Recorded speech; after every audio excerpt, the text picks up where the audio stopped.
태평양 전쟁이 한창이던 1941년 12월 대학에 다니던 김행진은 학병으로 일본군에 징집됐다.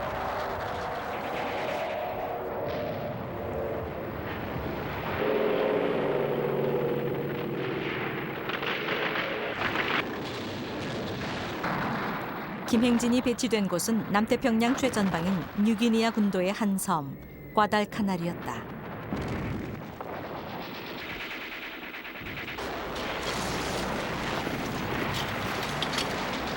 연합군과 일본군은 섬 하나를 절반씩 점령하고 무차별적인 폭격을 퍼부으며 치열한 접전을 벌였다. 김행진의 부대는 이동 명령을 받았으나 움직일 수가 없었다.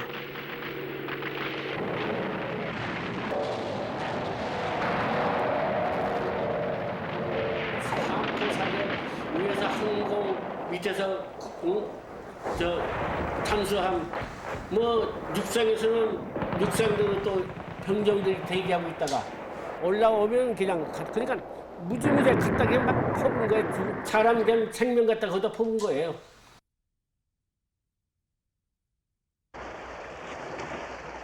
전부 시체가 그냥 전부 시체지 뭐. 올라갈 수가 없는 거예요.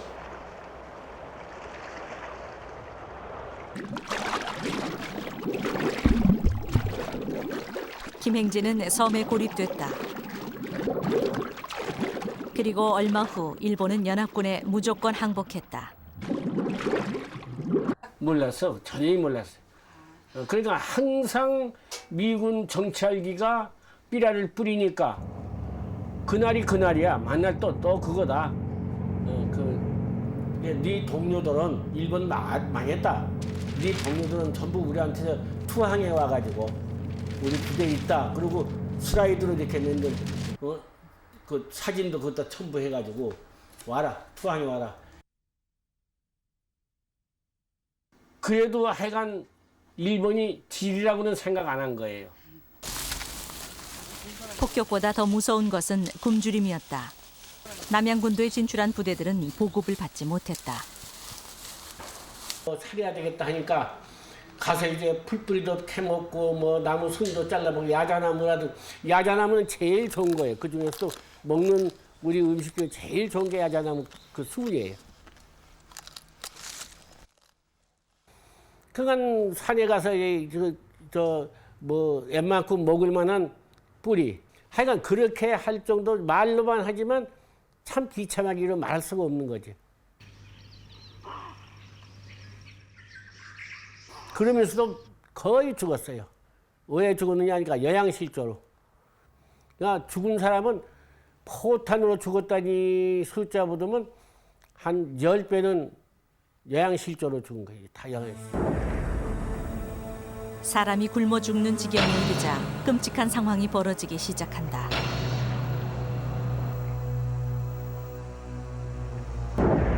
사람을 죽여서 보는 데서 먹은 게 아니고 거기에 이제 그 야생 동물 수레바로 이제 없는 음식 준비한다고 수레비를 갔다가 그런 데서 수틀리면 잡을 것은 없는데 그러니까 뒤에서 그냥 잡아 죽이는 거예요.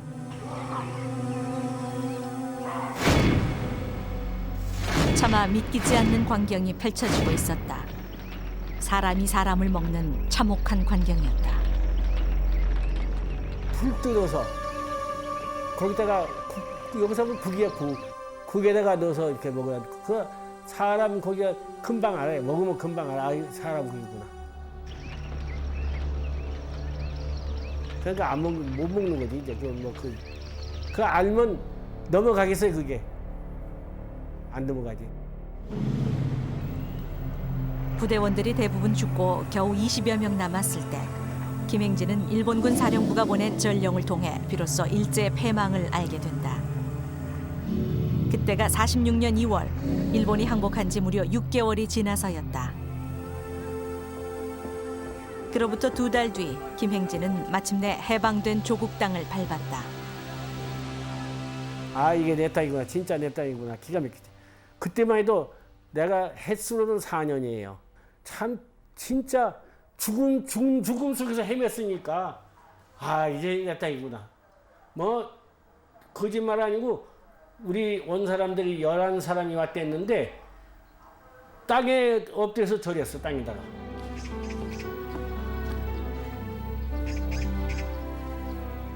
죽음 속을 헤매던 그가 삶을 되찾은 것이다. 그 기쁨과 감격은 김행진만의 것은 아니었다. 그것은 해방된 조국을 맞은 당시 모든 한국 사람들의 마음이기도 했다. 아마 그냥 기쁘라니 뭐 그냥 이제 우리도 살았구나. 이제 배불리 이제 먹고 살 수 있게 됐다. 뭐 기가 막히지, 기가 막혀. 조선이 해방됐으면 일본 놈은 다 일본에 들어가고 조선은 조선서 한다. 이제는 보국대 진영 처녀 공주를 안 뽑는다. 그래서 얼씨구나 좋다고 바깥에서 이렇게 갔다. 우리나라가 이제 참 이제 또 진짜 우리나라 된다. 이제 일본은 먼저 다 가고 일본은 망했고 그래 이제는 우리 세상에 왔다. 이제는 우리 민족 세상에 왔다. 이런 생각이 이제 그러니까 이제 동진국악에 이제 나도 가서 이제 봉사도 해야 하고 출세도 좀 해야겠다. 그렇게 이제 참 그야말로 의기양양했죠. 김행진은 그 무렵 막 창설된 철도 경찰에 투신한다. 죽음을 헤쳐나온 그가 새로운 인생을 시작한 것이다. 모든 것이 새로 시작되는 순간이었다. 그 무렵 미국 시카고에 살던 한 청년이 한국으로 왔다. 오빌 호버스는 당시 18살의 고등학생이었다. 그는 46년 2월 학교를 휴학하고 군에 입대했다. 입대한 지 넉 달 만에 바다 건너 한국이라는 미지의 나라로 향하고 있었다.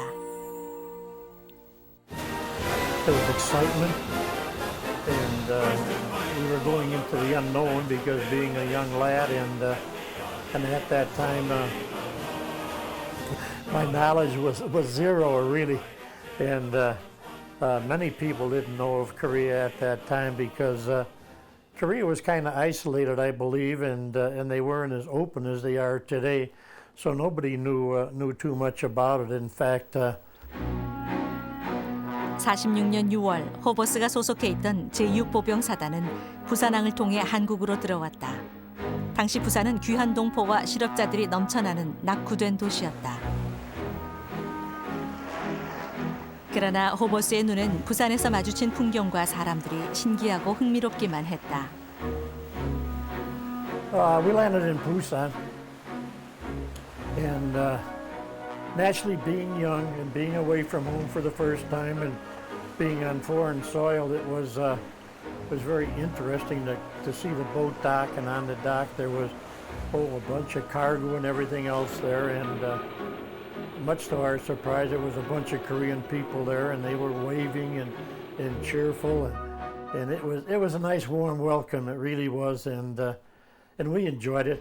But the people were really, really great. They were waving and cheering, and we waved back, and I think we shook hands with a couple of the people, and except we couldn't stay there too long. We just went from the boat right onto a truck, on the back of a truck, and then that took us into Daegu. 호버스의 임무는 대구 시내를 순찰하는 것이었다. 그는 차츰 당시 한국이 처해 있던 피폐한 현실을 보기 시작했다. As far as there was a difference in the between Korea at that time and coming from Chicago. Chicago was a fairly big place, well established, and in Korea, we saw all these gravel roads and people walking with the A-frames on their back, carrying heavy loads of wood, and we didn't see any traffic, so to speak, even as far as cars and bicycles or anything like that. And all the shops or anything we saw, they were all small, like one-story shops, storefronts, and it was different. So it was 그는 차츰 한국 사람들이 사는 모습도 눈여겨보기 시작했다. Well, the only way I could maybe notice it is that they were not as outgoing as, let's say, the American people were. They didn't move as fast, as their actions weren't as fast. they were a slower. They lived at a slower pace, and maybe the slower pace was because the conditions were, as you stated. You know, I don't know, but that may very well be a result of them not having the proper nourishment or something. But 호버스에게 한국과 한국인은 그저 낯선 존재일 뿐이었다. 그러나 그는 석 달 후 이곳에서 평생 지울 수 없는 경험을 하게 된다. 조선의 대종들아 들어보아라 우렁창에 들려오는 해방의 노래 시위대가 행진하는 46년 여름 23살의 이일재는 대구에서 노동운동가로 활동하고 있었다. 해방 전까지 그는 일본인이 경영하던 미츠하라 화학이라는 군수 공장의 노동자였다. 그런데 해방이 돼 일본인이 떠나자 미 군정이 보낸 새 주인은 공장 문을 닫아버렸다. 조선노동조합 전국평의회, 좌익계 노조원이었던 이일재는 이 일을 계기로 본격적인 노동운동가의 길로 들어선다. 자금 조달 못하잖아요. 일본은 빠져나가니까. 완전히 자금 없죠. 또 기술 없죠. 또 경영. 일본 놈들이 모두 경영하고 계시니까. 그리고 그 공장은 이제 없어져 버리니까. 일도 없어질 뿐이고. 뭐 뿔뿔이 노동자들은 흩어지고 나는 이제 화학노동조합 대구 시지부 서기로서 이제 일하는 게 있죠. 직업적인 노동운동가가 된 거예요. 그때부터. 이일재가 전평의 서기로서 노동운동을 했던 곳은 대구에 있던 연초제조창, 곧 전매청이었다. 당시 전매청은 가장 많은 노동자가 일하는 대구에서도 가장 규모가 큰 사업장이었다.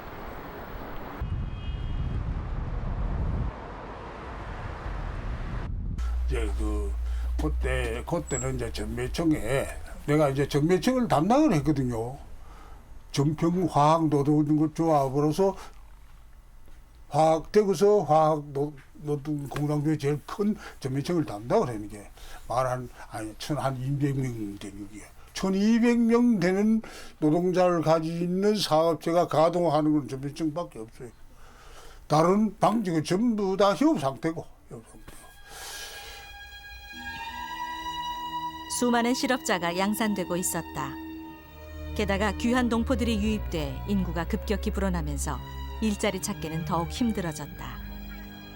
때문에 공장 노동자로 취직하려 해도 엄청난 뒷돈이 오가야만 했다. 거기에 이제 취직하는데 뭐 3천만 원, 2천만 원 주지 그때 돈으로 그 정도 돈 주는 거예요. 돈 주고 취직하는 거예요. 그러고 전매청 직급으로 취직하는데 모두 뭐 국회의원이라든가 장관이라든가 이런 아름으로 취직하는 거예요. 당시 기준으로 전매청은 그중 나은 직장이었다. 그러나 수천만 원을 들여 취직을 해도 월급은 형편없었다.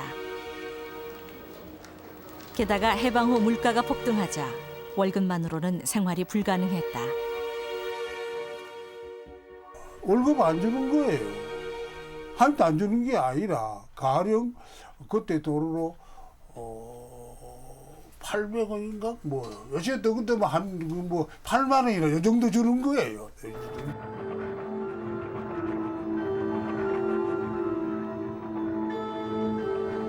그 처저 노동자들이 뭐냐면 담배 넣는 거 그때 뭐 기계를 넣는 게 아니라 손을 넣고 또 이 담배 갑을 젓는 거 이걸 하고 있는데 배고픈 거예요. 배고파 가지고 담배 저희의 바르는 풀을 먹는 거예요. 풀을 먹고 찌어보고 조금밖에 안 바르게 담배가 담배 갑이 풀릴 뿐이게. 담배 갑 풀릴 뿐. 그래 풀을 먹어야 안 되니까 풀에다가 그 염색을 하는 거예요. 그런 염색하고 그런 염색. 그래서 다 먹어보고. 그래서 말이 있어. 전매청 아가씨들 풀은 떠먹는다라는 말이 있는 거예요. 그렇게 식량 사정이 어렵습니다. 어렵게 얻은 일자리. 하지만 월급만으로는 기본적인 생계를 유지하기도 턱없이 부족했다. 취직했다 해서 그것을 월급으로서 먹고 살 수 있는 모자에 안 되니까 담배 훔쳐가는 거예요. 처음 출근할 때부터 질 때까지 담배 훔쳐가는 생각만 하는 거예요. 어떻게 걸리지 않고 담배 훔쳐가느냐.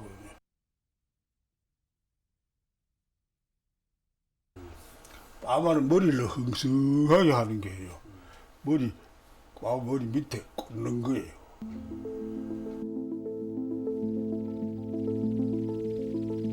그 다음에 이제 배에 이제 차고 가는 거. 또 인대 여기에 차고 가는 거.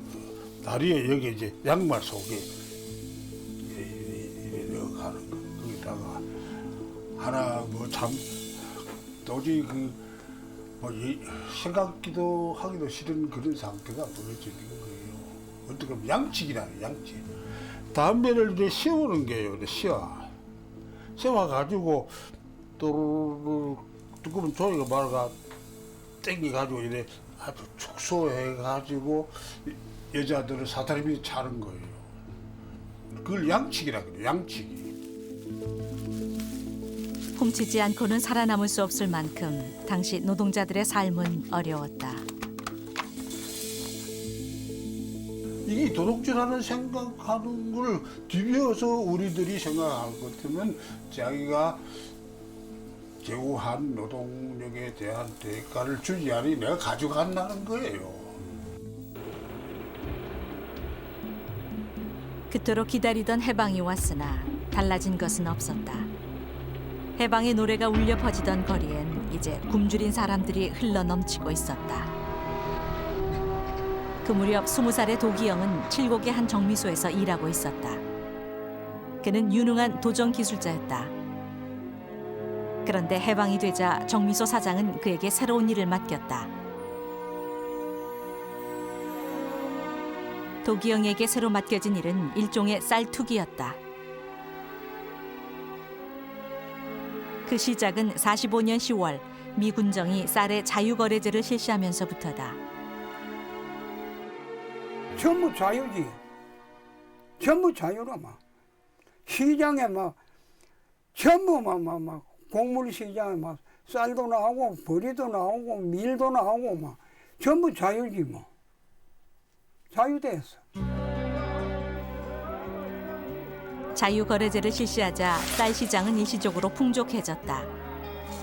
그것은 눈치 빠른 소수의 부류들에게 기회를 제공했다. 그들은 쌀이 많을 때 헐값에 사들여서 부족할 때 비싼 값에 팔기 위해 쌀을 매점매석했다. 시장엔 쌀이 바닥나고 암시장이 커지면서 쌀값은 오르기 시작했다. 올라갔지. 화폐가 자꾸 부르니까 쌀값이 올라갔지. 올라갔어. 쌀 장사 안 하던 사람도 쌀 장사 하거든. 쌀 장사하면 요거 뭐 밑선 팔아가지고서 내보면 밑집은 남거든. 야 여기 재미가 희한하구나 싶어서 그래 자꾸 장사하지. 쌀값은 하늘 높은 줄 모르고 뛰었다. 45년 11월 한 말에 650원 하던 쌀은 1년여 만에 무려 9,200원으로 올랐다. 정미소 사장은 갈수록 쌀 장사로 재미를 받고 빚을 얻어서까지 더 많은 쌀을 사들였다. 여기 합동정미소 8사람들이 다 부자거든. 그 사람들 전부 저 은행에 저당 설정, 논하고 집하고 저당 설정해서 막 돈 꺼내지. 머리가 그때 뭐 8사람 다 비상이라, 비상. 저당해가 저당 설정, 논하고 밭하고 집하고 저당 설정해가지고 그리고 막 돈 꺼내가지고 은행 돈 꺼내가지고 그리 전라도 갔지.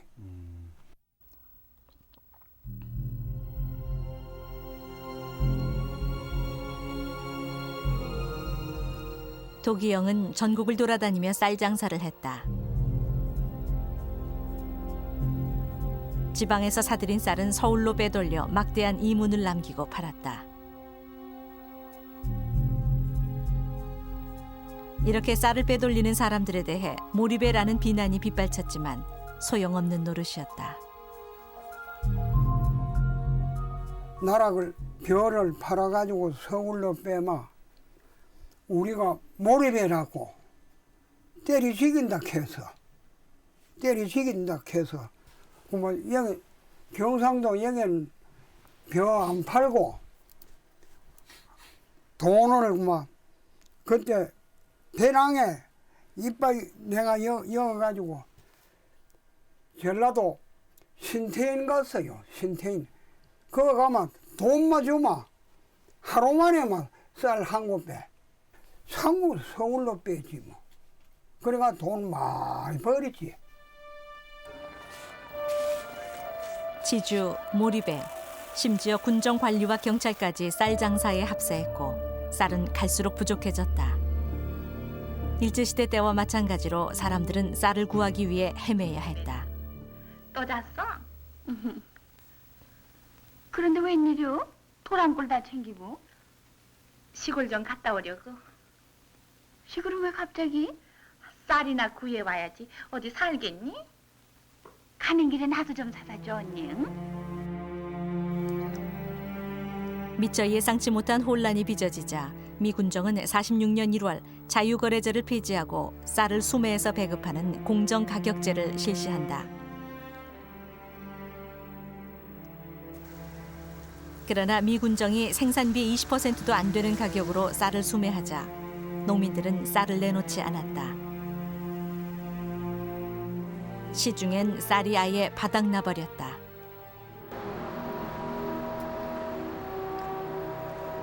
당시 경북 칠곡에 살던 김영대와 이영수는 부모를 도와 농사를 짓고 있었다. 농민들은 해방 전까지 일제의 식량 공출에 시달렸다. 그들에게 해방은 바로 그 가혹한 공출로부터 벗어나는 것을 의미했다. 그럼 해방되고 나서는요?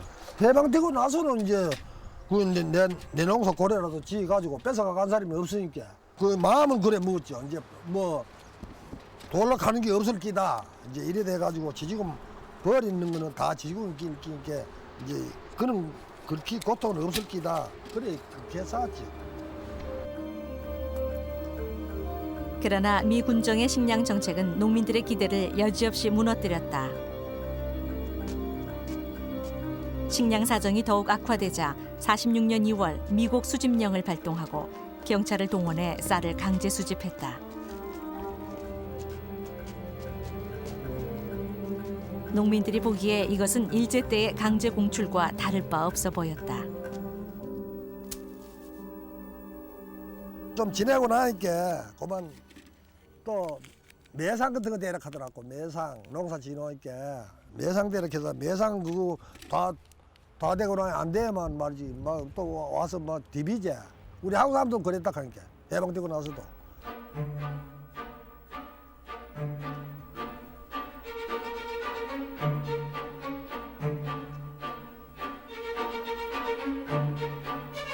전진한다 하는데 그때도 역시나 일본 시대 때문인 걸로 이제 수락하고 그게 이제 의무적으로 그 양국을 그 정부에 대야 돼.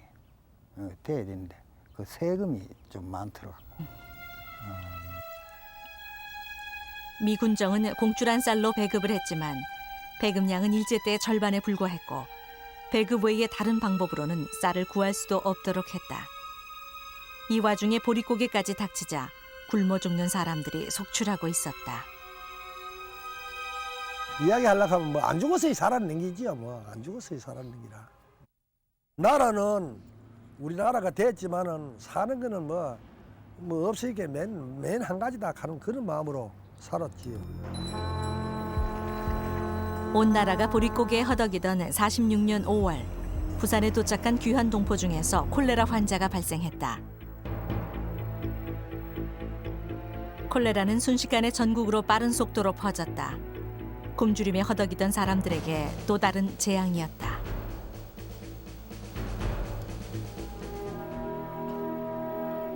해방 당시 23살의 박희명은 대구 경북의전을 졸업하고 부산 철도병원의 수련의로 근무하고 있었다. 해방 후 수련의 과정을 마친 그는 모교인 경북의전 부속병원에서 내과 의사로 첫 발을 내딛게 됐다. 그 무렵이던 46년 6월 대구에 콜레라가 돌기 시작했다. 신참 의사 박희명은 전염병 전문 병원인 대구 부립회생병원으로 파견 근무를 나갔다. 그 병원엔 수백 명의 콜레라 환자가 수용돼 있었고 아수라장을 방불케 했다. 그 당시에는 많은 환자를 수용할 수 없기 때문에 심지어 복도에다가 쌀가마니를 깔고 그 위에다가 환자를 수용하고 그러게 됐습니다. 콜레라의 주되는 증상이 설사하고 구토 이거거든요. 그 설사 구토의 양이 보통 우리가 상상할 수 있는 범위가 아니고 굉장합니다. 너무나 그 양이 많아서 병실이나 복도의 바닥이 질벅질벅했어요. 그렇기 때문에 우리들이 진료를 다닐 때는 장화를 신고 다녔습니다. 당시 콜레라는 치명적인 전염병이었다. 한 번 감염되면 며칠 안에 대부분 목숨을 잃었다. 그 치사율이 높았는 이유는요. 첫째로 그 콜레라 환자에서는 설사와 구토로 굉장한 양의 물이 몸 밖으로 빠져나가지 않습니까? 그러니까 그 치료에 있어서 제일 중요한 거는 정맥 내에 액체를 공급해야 되는데 그 당시 그런 약이 하나도 없었어요. 거기에는 하나도 없었고 다만 가뭄에 콩나듯이 미군들이 갖다 주는 약에 의존할 수밖에 없었습니다. 대구에서만 2천여 명이 콜레라로 죽었다. 보호자도 겁이 나서 못 따라오는 거예요. 그 환자가 죽지 않습니까? 죽어도 시체를 찾으러 안 오는 사람이 대부분이에요. 상상할 수도 없죠. 죽었는 시체도 안 찾아가서 또 추력에 태워가지고 화장장에 가도록 만든 게.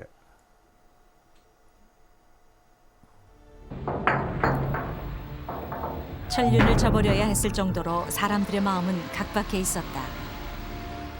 1946년 여름 한반도를 휩쓸고 간 콜레라는 당시 우리 사회가 얼마나 황폐해져 있었는가를 말해주는 하나의 위험 신호였다.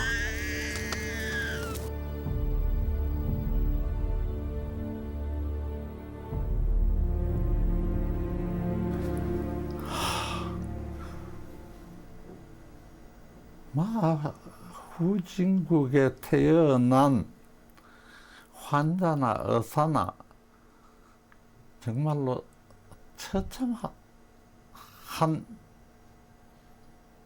민족이다 생각했죠.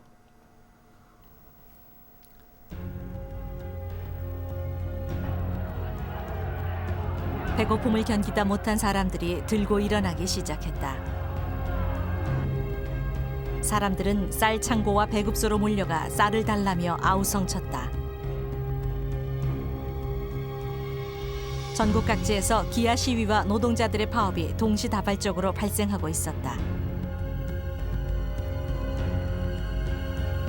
특히 대구에서는 46년 1월부터 8월까지 대규모 기아 시위가 일어났다. 수백 명의 시민이 시장실까지 점거하며 쌀을 달라고 절규했지만 정부는 분노한 민심을 외면했다. 시장실 점거했던 게 애기를 시장 책상 위에 갖다 놓고 애기가 그어서 똥을 싹 뿌리고 이제 그 시장 나오래가 왜 쌀 안 주느냐 쌀 배급도고 그 시장에 한 얘기가 뭐냐 살림 산다는 계집들이 말이지 먹을 양식도 준비 안 해놓고 뭘 하느냐. 난 그럼 실현도 아니고 이건 보고이지 보고. 굶주린 사람 보고 그래서 하는데. 대구는 언제 불어닥칠지 모르는 폭풍전야의 긴장과 흥분 상태였다. 46년 8월 23일 전매청의 첫 파업이 시작됐다. 그러자 대구 시내 약 40개 기업 3천여 명의 노동자와 공무원들까지 일제히 파업에 동참한다. 폭풍이 시작된 것이다.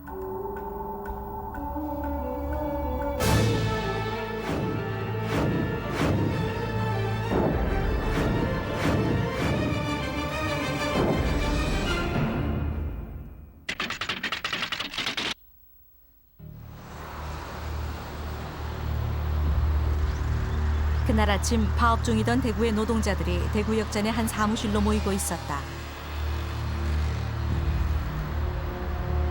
이날 노동자들은 이 장소에서 총파업 대구시 투쟁위원회를 조직하고 간판을 내걸 예정이었다.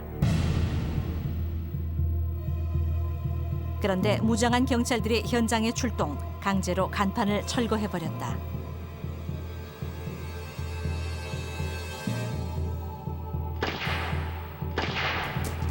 이에 항의하는 시위대에 경찰이 발포했다. 노동자 2명이 목숨을 잃었다. 이튿날 대구 시내 집결한 시민들은 전날 죽은 노동자의 시신을 떠매고 항의 시위를 벌였다. 경찰의 총에 맞은 노동자의 시신은 폭발 직전의 민심을 자극했다. 이 일제는 바로 그 현장에 있었다.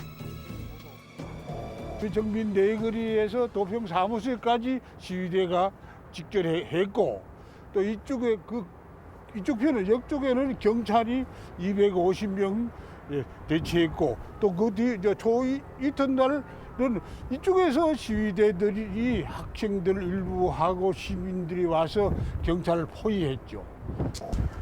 시위군용들이 경찰관 보고 왜 너희들이 어제 저녁에 노동자들을 사살했느냐? 어? 한국 사람이 한국 사람을 소화시킬 수 있느냐? 항의를 하고 무장 해제하라 그랬어. 그래서 모자 먹고 모자는 헬멧이에요. 헬멧. 또 무기는 이제 일본 놈들이 놔두고 간 구구식 장총 했고 무장 해제를 해 들어가는 과정에서 양 도로 가세 미조직 군용들 일반 시민들이 쫙 서 있어요. 돌을 던졌어. 돌을 던지니까 그게 이제 경찰관들이 일부 무장 해제에 들어가면서 놀라서 반사적으로 사격이 시작돼가 일체 사격이 시작됐습니다.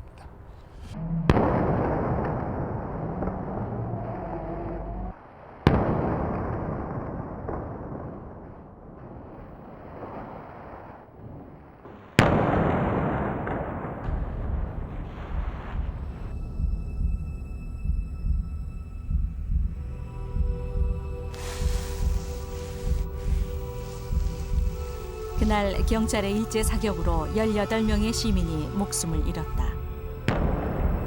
불과 1년 전 해방의 감격이 가득하던 대구 거리는 총성과 비명소리만 낭자할 뿐이었다.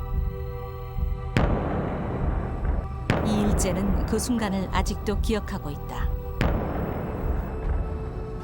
나도 엎드렸지.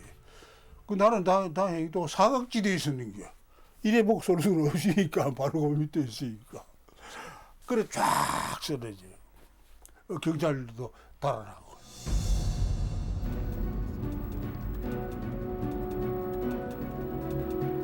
시간이 흐를수록 시위는 통제할 수 없는 상태로 치달아갔다.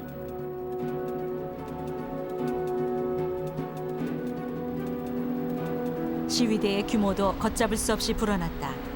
수만 명의 군중이 곳곳에서 몰려 나왔다.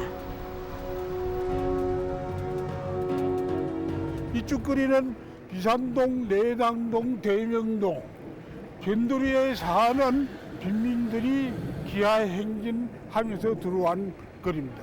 전체적으로 한 4만 가량 여기에 집결한 것 같습니다.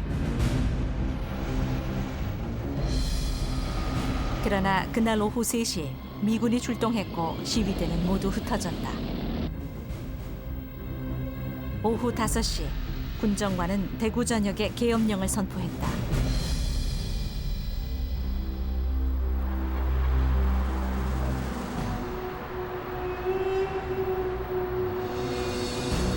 대구에서의 시위는 일단 잠잠해진 듯 보였다. 그러나 시위는 대구 인근 지역으로 번져 경북 일대 칠곡, 영천 등 농촌 지역으로까지 확산되고 있었다. 막 새벽되니까 사람들이 뭐 저 대나무 삐져가 있는 사람들, 몽디 들은 사람들이 쫙 내려가더라고. 저길에 많이 내려가요. 몇 명이도 그든 제일도 뭐하지요. 한정 없는데 막 쭉 대저 군인들 한 가지라 막 쭉 내려갔다 하니까 한정 없이 내려가서. 그러니까 저기 농민들이. 농민들이지.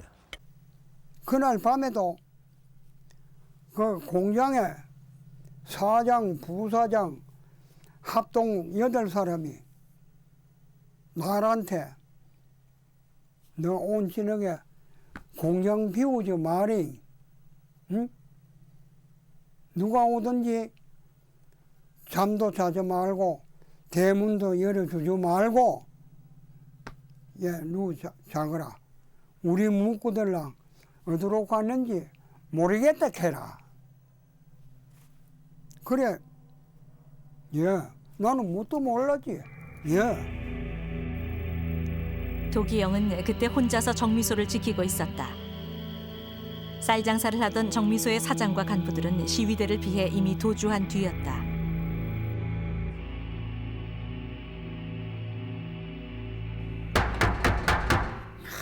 대문을 두드리고 우리 무희가 자나 그 대문을 열어놓이 우연잠이 이렇게 들었노? 지금 막 지서 불 다 지리고 막 순사들 전부 다 내빼고 이런데 너 우연잠이 그렇게 잠이 들었노? 이렇게 해서 쌀게리는 2층이 있습니다. 이 안양반들 이 쌀게리는 그 2층 올라가 보니 지서가 하나 빈데 막 불이 활활 타요.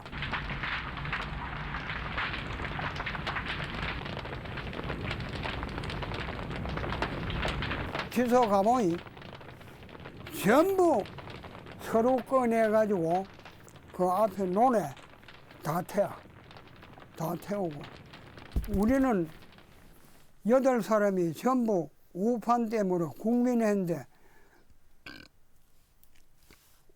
이 핀도 못 들고 저 핀도 못 들고 난감해요. 이래서 그냥 멀리로 거리만 봤지. 도기영이 지서에 도착했을 때 시위대는 경찰들을 붙잡아 정문 앞으로 끌어가고 있었다. 나무 지금 정문 앞에 들어오면 한 5m 되도록만 고 벚꽃나무 하나 있었지. 벚꽃도 이렇게 굵었어. 아름드리 벚나무 아래 처참한 광경을 목격한다. 시몽디 가지고서 대가리를 이렇게 때리. 시몽디 이런 파이프 긴 거 가지고 여기 때리. 그래가지고 죽었지. 시위대는 공출 문서가 보관돼 있는 지서에 불을 질렀다.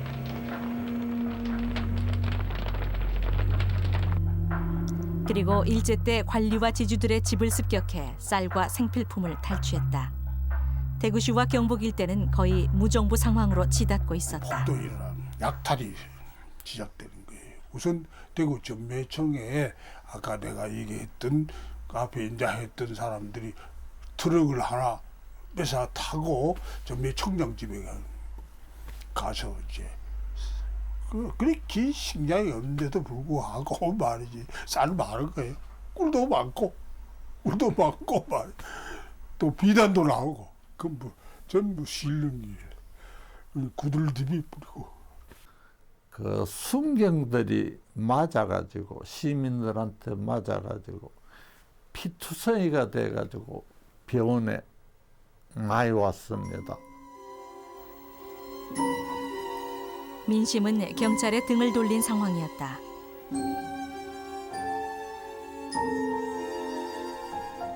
순경 치료해주지 마라. 그런 얘기도 하신 분도 있고요. 참 의사의 임무이기 때문에 치료는 해야 되겠다. 꼬박꼬박 한 사람. 순경 그 다치는 순경 수가 워낙 많아 놓. 이 사람들을 어제 갑자기 수용했었거든요. 병원 한 구석에 있는 목조 건물의 방에다가 이렇게 짐짝 모양으로 사람을 겹쳐서 놔뒀습니다. 그런데 그 중에는 죽은 사람도 있지만 거기서 살아난 사람도 있단 말이에요. 그 살아난 사람들이 저 의사가 나한테 치료 거부하더라. 이렇게 해가지고 상당히 고생을 한 의사도 있는데 그 무렵 미 육사단 소속 오빌 허보스는 계엄령 하에 대구 시내를 순찰하고 있었다. 그때 경찰 쪽에서 다급한 지원 요청이 들어왔다.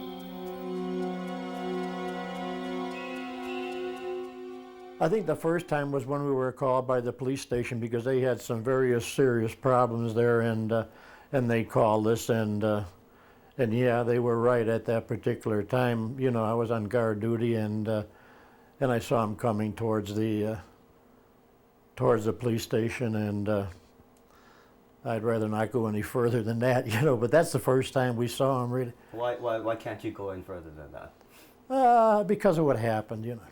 Please tell us what happened. It's okay. Please tell us what happened. I'd rather not, really. Why? Is it because it's too graphic? Yeah, really. Excuse me. In the middle of the night, there was a Korean policeman on guard, and they caught him, and they cut off his testicles and his penis, shoved it in his mouth, and he died, and we were aware of that, you know, when we were called. So the policemen were angry that one of their fellow officers were killed, you know, and then 그날 밤은 추웠다. 그리고 그날 밤은 18살이던 호보스가 결코 잊기 힘든 밤이 됐다. I was on guard duty that night, you know, and we had a curfew, like I told you, you know, we were told to tell them halt 3 times or kugisugara 3 times, and if they don't stop, you got to shoot them, you know.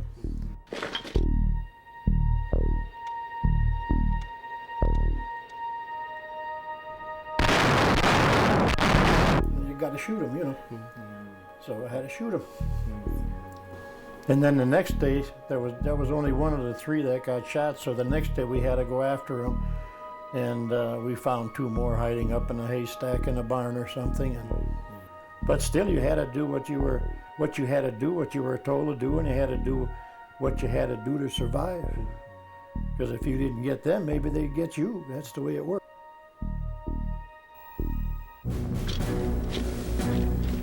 대구와 경북 지방의 소요 사태를 진압하기 위해 전국의 경찰 병력이 동원됐다.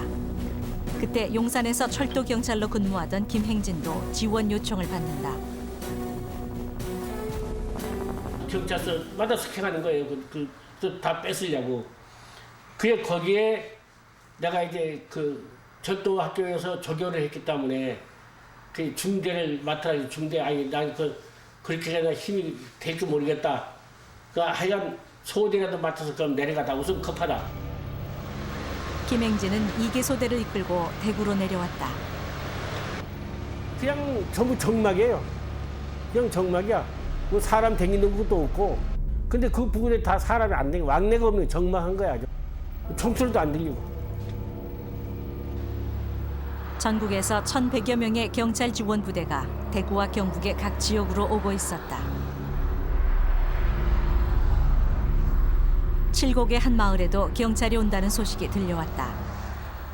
김영대는 골목길에 숨어서 경찰이 오는 광경을 지켜봤다. 많이 왔더라고요. 미찬동 군 뭐 세례보다 알지만 나도 총소리가 나고 겁이 안 되겠고. 그러니까 저 앞에 저 가면 또 저쪽 골목이 있죠. 저쪽 골목인데 거기서 그 벌통시라고 있어요. 통시라고 지금은 화장실이라고 하면 통시라고 하면 잘 모를게요만 옛날에는 바크통시라고 남자들만 오는데 밖에 해놨어. 밖에 해놨는데 거기서 학생들이 말이지 돌걸 막 그때는 이거 아스팔트 하는 게 돌 셌어요. 지가 돌 같은 걸 줘다가 수사들 보고 던져보는 기라. 던지다 보니까 이 사람들이 맞아 이게 그냥 있나 하면 막 총을 이리 쏘기 시작.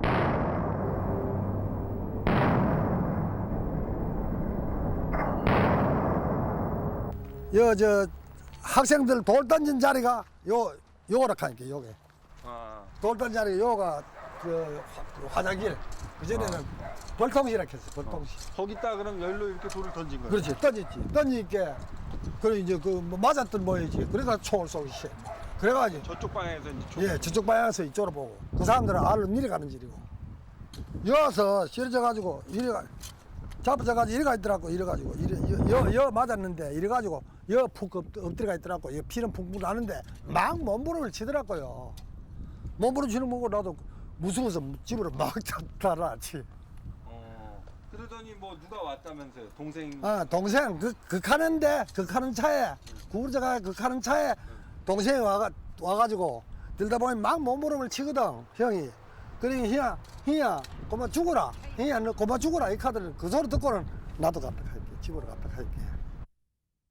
저어서 빵 그림이 이어서 빵 그림이 하나 나오고 저어서 빵 그림이 나중에 그리 양목면에 전부 포위 다 했어. 충청도 부대가 막 개고 뭐고 막 양목 시내 막 닥치면 막 무조건 소수이게. 경찰은 집집마다 돌아다니며 시위에 가담한 사람들을 색출했다. 11월 말까지 경북에서 7,400명, 대구에서만 2,250명이 검거됐다. 경찰을 죽인 자들에 대한 적개심이 무차별적으로 사람들을 잡아들이게 했다.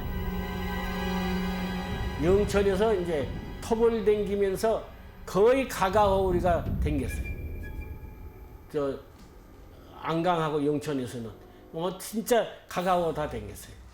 그게 아마 한 일주일쯤 걸렸을 거예요. 여기 주인 누구냐 나오라고 말이야. 그 주인 나오면 여자가 나오면은 아이 우리 주인 양반 어디 가고 없어요. 우리는 아니에요. 그런 사람도 있고 우리 주인 양반 어제부터 안 들어왔어요. 그런 사람도 있고 그런 사람은 운동하는 사람들이다 이제.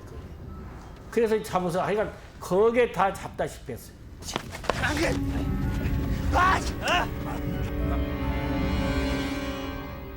왔지요. 너는 안 갔나? 너는 그 경찰서 안 갔나? 갔나 안 갔나 하고 많이 댕겼죠.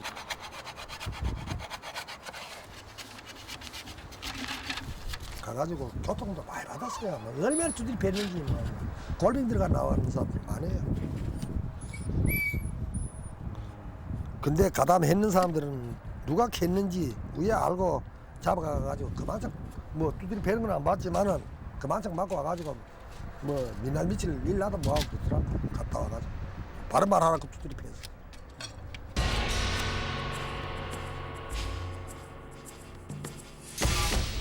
대구에서 불붙기 시작한 사건은 이후 약 3개월 동안 지속됐고 남한 전역 73개 시군으로 확대됐다.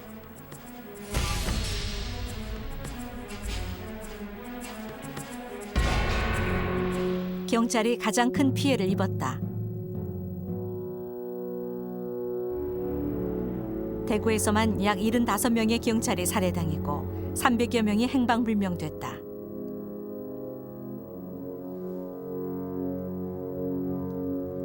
민간인 사상자 역시 전국적으로 1,000여 명에 달했다. 그 수많은 죽음을 낳은 46년 가을. 그것은 해방된 지 1년 만에 우리 사회에 불어닥친 최대의 시련이었다.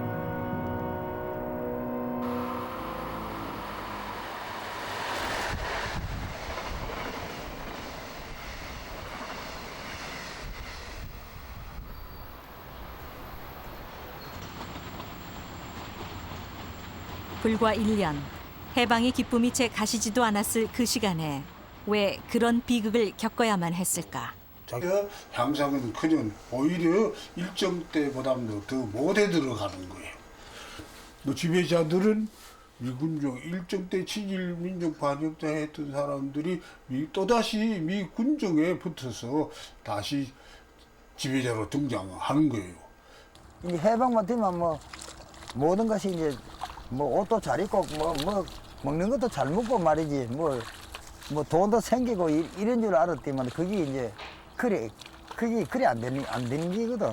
그러니까 뭐 정권 같다 말이지. Like I said, I didn't know if they were communists or North Koreans at that time. I don't think there was much difference between North and South Korea until they drew the line at the 38th parallel. But if they came from Manchuria or Mongolia or China, even really. But there was just an element. It might have even been a political element, which we didn't care about at that time. 내가 알기에는 그 당시에 생활고가 심했거든요. 생활고가 심해서 국민들이 정부에 대한 불만이 가득 차 있는데 그 불만을 좌익계통 사람들이 묘하게 이용을 해가지고 큰 사건을 일으킨 거다. 그런 막연한 생각을 가지고 있어요. 맞습니까? 그건 모르지. 그건 나도 모르지. 모르지. 나오렇게 해서 나갔고 여기서 한 사람이라도 외관 안 가마 뭐 가족 몰살한다 해서 몽디 요만한 거 하나 들고 갔지. 그 이유는 모르지. 뭐 때문에 간지.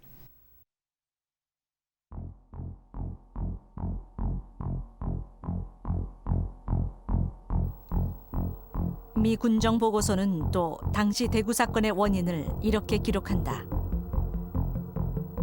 군정의 양곡 수집 정책, 식량, 특히 쌀의 불충분한 배급, 무엇보다 경찰이 시행한 양곡 수집 방식이 문제였다고 분석했다.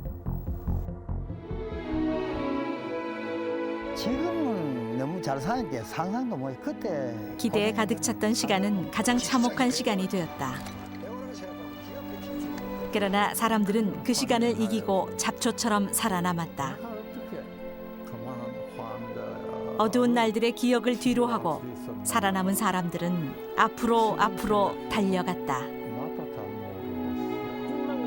꿈만 같은 거예요. 그때 나이에는 살았다는 자체도 나도 꿈만 같은 거예요.